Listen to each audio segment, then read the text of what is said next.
దగ్గరంతా రవ్వ, 2 గుప్పలన్నీ అటుకులు, మెంప, 2 గుప్పలన్నీ మినపగుండ్లు, రవ్వ దోశ తయారు చేస్తా. మినపగుండ్లు నిన్న నానబెట్టుకున్నా, ఇప్పుడు మిక్సీ పట్టుకుంటా.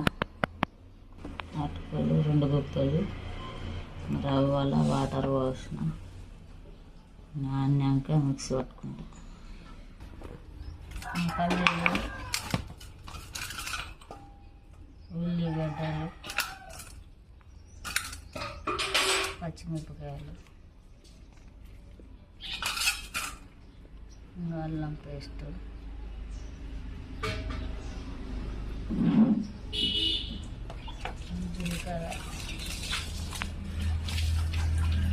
జీలకర్ర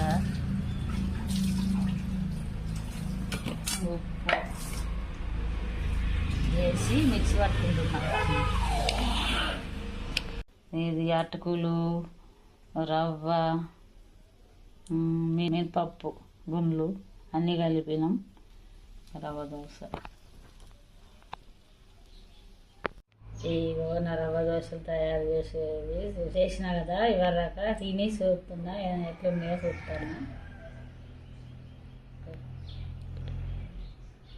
సూపర్ ఉన్నాయి, ఇట్లా చేసుకోర్రి, సూపర్గా ఉంటాయి. నిజంగా ఎంత కమ్మ ఉన్నాయో,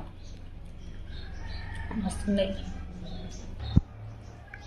రవ్వ, అటుకులు, మినపప్పు అన్నీ కలిపి చేసుకుంటే ఎంత కమ్మ ఉన్నాయి.